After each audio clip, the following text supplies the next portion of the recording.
Hey everyone, this is Tommy signing in on the Energy Academy, the channel dedicated to helping you think clearly about energy, how it impacts you, and how you can use it to improve your life and benefit your environment. Now, if you've been watching the news recently, you will have heard about food shortages. Now, there's coming food shortages that's about to hit the whole world. But what's not been very clear on the news is why these food shortages is coming. And really, I don't see too many people talking about what you can do about it. So in this video, I'm going to be talking about the coming food shortages, why there's this food shortages, when it's likely to hit us, and most importantly, what you can do about it. Now, we've all heard about the Ukraine-Russian war and how that has potentially impacted commodity prices around the world, the cost of nickel, for example, the cost of gas, the cost of energy. Now, what people are now beginning to attribute to that war is the cost of food. But that's only half the picture. In fact, it's a part of the picture. Food prices has been going up steadily for the past couple of years. In fact, it's been going up significantly and has been tracking closely with the rise in the cost of energy, particularly the rise in the cost of crude oil. Now, there's a historical tie between the cost of crude oil and the cost of grains, for example, like wheat. In this graph, for example, you can see that there is actually a very close correlation between the cost of crude oil and the cost of wheat. Another grain like rice tracks closely with the rise in the cost of energy. The reason why the cost of crude oil, for example, tracks well with the cost of wheat is because crude oil is very important or very critical in the entire supply chain of the production of wheat. And the reason why we've been seeing an increase in the cost of food is because we've seen an increase in the cost of natural gas. Now, natural gas, if you watch my previous videos, is very important in the production of fertilizers, especially ammonia-based fertilizers. Now, we've seen an increase in the cost of natural gas before the Russian-Ukrainian war. Now, because if you see this increase in natural gas, there's going to be an increase in the cost of fertilizers, which means there's going to be an increase in the cost of crops that need fertilizers. Now, the other part of the equation in terms of why food prices have risen is because of the costs of the Russian-Ukraine war. Now, Russia and Ukraine are large suppliers of wheat and grains around the world. And because of the war, we've seen that Ukraine has not been able to essentially deliver its food. It's not going to be able to grow food this year because of the war. And that means nations and countries that depend on countries like Ukraine are going to suffer for it. But not only this, the cost of the sanction, for example, the cost of sanction on fertilizers, the cost of sanction on potash, for example, is very important because potash and fertilizers like ammonia are essential for the growing and planting of food. So if you sanction this important goods, what you're going to see is there's going to be an increase in the cost of food prices because food need fertilizers, they need potash to grow. And so we see here that not only is policies around the energy policies impacting negatively the cost of food, you're also seeing an increase in the cost of food due to sanctions that has come out as a result of the Ukrainian-Russian war. With regard to food shortage, yes, we did talk about food shortages. And it's going to be real.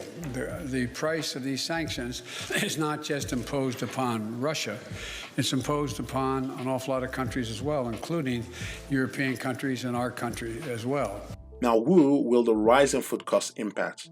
The short answer to this is it's going to impact everyone. Every human being that lives on the earth is going to feel this. Whether you are allies with Russia or you're enemies with Russia, we're going to feel this impact in a massive shortages that has come as a result of a major nation like Ukraine not being able to produce food. But you're going to see the nations that are poorer and nations that depend heavily on Russia and Ukraine for the supply of their grains, crops like wheat, are going to suffer heavily. Now, the sad reality is that a lot of countries that depend on Russia and Ukraine, for example, for their food supplies, especially their grain supplies, are some of the most poorest countries in the world, especially located in Africa. Now, this chart here provided by the UN shows the nations in Africa that are dependent on Ukraine and Russia in terms of their wheat imports. Now, we see here that this wheat import is quite substantial, especially for countries like Somalia, which imports 100% of its wheat. And so we're going to see massive issues with these countries going forward later in 2022. These sanctions are going to have impact on the cost of food in countries like the USA and in Europe. So no one's going to escape it, really. What you could say is that poorer nations have less of a resistance towards the coming tsunami of the food crisis. Whereas you could say wealthier nations might be able to weather the storm a bit better, but we're all going to feel this pain in one way or the other. Now, when is this likely to happen? The reality is the rise in the cost of food is already happening. Now we see, for example, the cost of cereal has gone up by 15%. Cost of bread in some places have gone up by 10%. And so we can already see that there is an impact that we're feeling today. But this is just the start of it. There's going to be further impact, and we're likely to feel this impact later on in the year, especially as we come to the end of the planting season and well into the harvest season. Then all the pent-up increases in the cost of fertilizers and the cost of crude oil, the cost of increased transportation. Think about it like a python that is swallowed a massive animal, and you can see that animal kind of work its way through the mouth of the python all the way through the stomach and come out later sort of at the back end of the python. What we are going to see really is there is going to be this slow but an increase in cost, and we're going to feel it the most towards the back end of the year, because that's when we're going to start harvesting. Farmers are going to have to sell and also factor in the prices of all the increased costs that we're feeling today. So what does this mean for us? What can we do about it? Because this is the most important thing. I hate being an agent of doom and gloom. I like bringing a solution. The solution I'm going to bring is not a solution that's going to save the world, unfortunately, because I see a car crash, unfortunately. Now, if you're in a car crash, there's two positions you could either be in.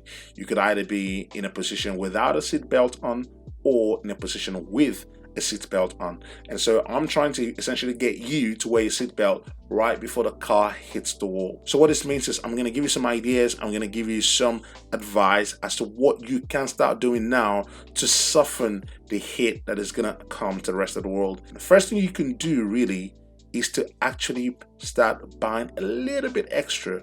And when you buy food, think about buying food that lasts long. Think about things like rice. Think about things like wheat, cereal, things that last a bit long, things that don't expire in 2 weeks or in 2 months. Because what you're doing really is you're locking in today's prices. You're not waiting 2 months, 3 months, 4 months, and then really paying those prices in the future. But actually, you're paying the price today, which might seem a bit higher, but believe you me, it's much cheaper than what's coming in the future. So just buy a little bit more. I'm not saying go into the shop and clear out an entire aisle in the shop. That's not what I'm saying.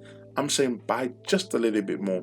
The other thing you can do is you can look to actually deliberately buy food stuff that have high calorific content. So buy things like granola that lasts long but has a high calorific content. Buy things like raisins. Buy things like cereals, like Weetabix. So think strategically in terms of the food you buy. You can buy tin foods that will last a bit. I sound like a prepper, but really this is me just being very wise with what's coming on. Another way you can prepare for the coming crisis is to establish relationships with local farmers, or get involved in local farm fairs and things as such.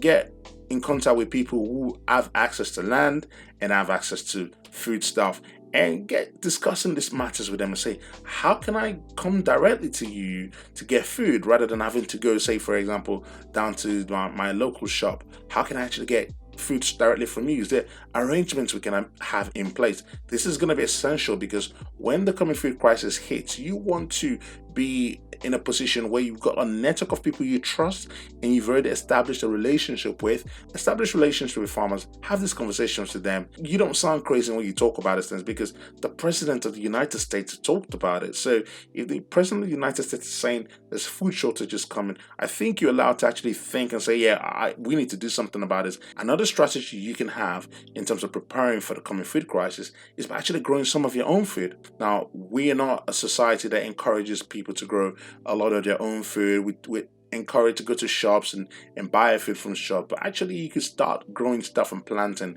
So you can invest in a little planter. You can grow foods like tomato. You grow food like potatoes. You could grow things like peppers. My wife is actually quite big into this, and so this is something that she's been doing for the past couple of years, and she's been doing very well at. You can grow food at relatively cheap prices. You get some of the soil really that you need. Get a planter, and you can actually get really good stuff. And this is something essentially to give you a buffer. This isn't going to, you're not going to feed the entire UK from your garden, but this is just for you to have a little bit of supply for yourself.